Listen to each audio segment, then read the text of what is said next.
For the past couple of months, I've been working on a puzzle platformer game that I plan to release on Steam for an unknown but reasonable price. This is only the second video about the game, but let's see what kind of progress I've made. So, last time we went from literally nothing to a functioning platformer with enemies, health, and solid art and animation. We have a main room with portals to different levels where you collect stones to unlock a puzzle that leads to the next room. A lot of this is of course very unfinished. But where we left off, I had trouble unlocking stones in the main room when you collect them in the level. I eventually got it working thanks to a very helpful comment. So here I am collecting the stone, and there it is on the wall. Yep, looks like it works for 2 as well. Next I needed a way to kill the enemies. I made this temporary animation, then worked on the script. And now you can destroy these enemies with 2 hits. Right now they don't respawn when you die, which in some circumstances you might want. In this case I think they should, so I'll implement that soon. For now I'm making the actual death animation. It blobs down into a lump of goo with the legs and spikes sort of receding. Then the eye pops out and lands afterwards. I did some droplet effects and at the end it all fades out. Here it is in action.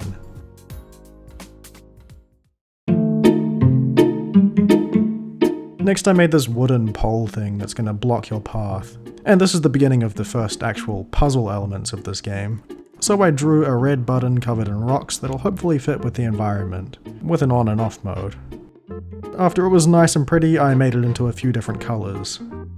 I set them up so they press down when you touch them, and spent a while trying to get all the buttons to reset when you die.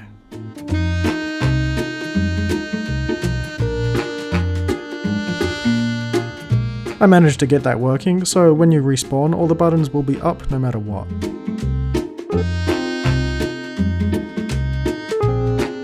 Then I had this blockade, which moves down if you complete a certain task.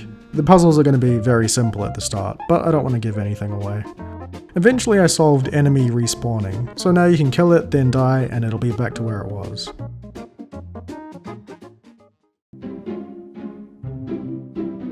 Over on level 2, I wanted to flesh out the design a bit more, but the problem is, wherever these holes are, there shouldn't be any small background elements, like the rocks and trees. And I can't just place them behind the platforms because they'll move with the parallax effect. So you can see a floating rock here, which means I have to move things then play the game to test where they actually end up. I drew a big rock slab to fill in the background and see if I can place those along the entire layer behind the platform. It just turned out to be not a good idea. So I tweaked things around a bit and decided to leave the background for later. It's not the most important thing right now anyway. I was thinking of placing coloured blocks as markers and working around that, but let me know if you have any ideas. Now, time for more features. One thing I wanted to include was moving platforms. So I tried to code that myself, and I did get something that sort of works, but there were a few problems with it. First of all, you don't move with the platform. You'll just slide off if you stand still, which would work out nicely for a treadmill platform, so maybe I'll put some of those in. Another thing is you have to set X and Y speed separately, which is just kind of annoying. But worst of all is you have to estimate the distance it needs to go and type numbers to guess and check. Just a terrible way to do things. So I watched a tutorial and turns out there's a move towards function. You can place empty objects at 2 points and have it move between those. Much easier and more accurate. To get the player to stick, you can parent it to the platform when touching and unparent it when you leave. Unfortunately, the player takes on not just the position, but the scale of the platform. So I put the platform inside an empty object that's always at a scale of 1. Then you can resize the platform itself without issue. Another thing was you can stick to the side of the platforms, which is not good. I eventually just applied a slip material to everything, which seemed to work. It used to just be on the walls for some reason. I think I tried it on the ground and it caused sliding when there's any sort of slope, but I can just not use it if/when I use slopes. Now for the platform art, matching the rocky theme of this level, but it could work in other settings. This was kind of the time when I had to decide if things in this world should make physical sense. I could put it on a cable or something, but I went with just, this is a magical floating platform. It's a lot easier to deal with, and there's really no need to ground anything in reality. I know someone's going to ask even after me saying this, but the program I'm using to draw and animate is Adobe Animate, with Photoshop for backgrounds. So that's what it's going to look like when it's static. But I also wanted an animation for when it's moving. I used an oval as a reference and drew some white lines and sparks dashing around it in a loop. then copied that a few times and offset the timing of each one. I added glow effects and it'll have a nice magical feel. Back in Unity, I set up the animations and tried to do some script with the buttons to turn the platform movement on and off. Green is supposed to start it and red to stop, and pressing 1 is supposed to make the other pop up. But none of that was happening. Also, I'm storing the button data in a general script so that different objects can communicate with each other. I had a different level data script for each level, and the whole thing was kind of a mess, so I reorganized that. Then I figured out the problem with the red and green buttons. But right now I've basically told the script, if green is pushed, then red becomes unpushed, and vice versa. But it creates kind of a feedback loop and just doesn't work. So I made another boolean that switches from true to false depending on which button is pushed, and now everything works as intended.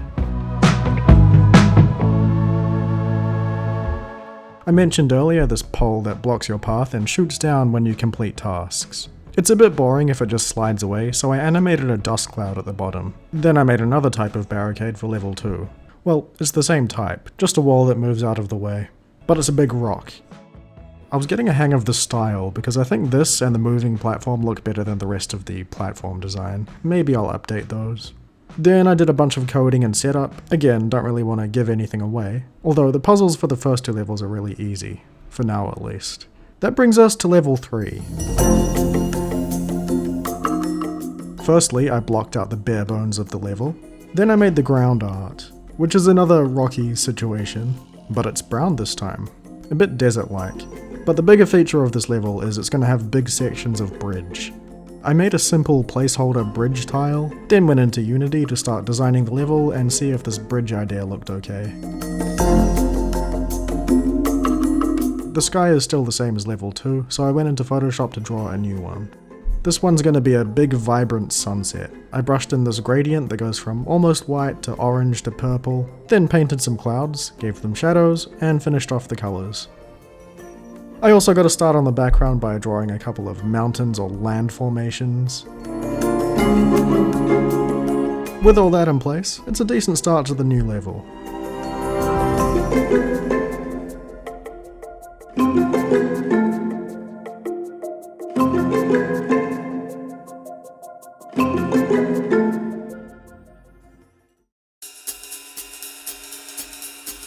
Back in 2018, I made this mini-game that I never released, where you spin this clock-like setup.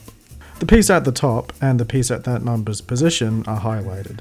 For example, the top is a 9 here, so the piece at 9 o'clock is also highlighted. Then you can press up and down to change both of the highlighted numbers. Now we'll move over and 7 o'clock is highlighted. The goal is to get all of the numbers to read 1 to 12 like a clock. I'm not sure how hard that'll be for the average person, but I also made a 6-numbered version. So basically, I want to recreate that and put it on a big stone block in level 3. It's not going to be easy though, because I don't have access to the file anymore and don't remember how I made it. I also used ActionScript 2, which is pretty ancient. So here's the gist of what I've done so far. I used an animator component to switch the numbers on the piece with variables and triggers. To test it out, I had the R key give them all a random value. Then I had 6 transform points where each piece is. When you press E or Q, it moves everything to the next or previous point, which was done through tracking positions with a lot of if statements. The way it moves is with a slurp. Funny word, but it stands for spherical linear interpolation. It's supposed to make it move in a curve instead of a straight line. But it was causing trouble, so I switched to move towards, which is the same function from the moving platform. Long story short, this is what I have for movement. It works despite the ugly transitions. Except on the first move or when you change direction. Everything jumps to the opposite side. I'm really not sure how to fix that, so here's the entire code if anyone wants to enlighten me. I should probably be using an array, however those work. Chances are it's resolved when you see this, but couldn't hurt to give me some advice. Music and some sound effects are being done by Ben Bracey, who's done some music for TV, which is cool. You can check out his Instagram here. Thank you to everyone else who offered to help with music. Ben just has the expertise and style I was after. Well, I started working on a sound management system, but didn't have time to do it properly. So I'll just edit in the sound we have so far.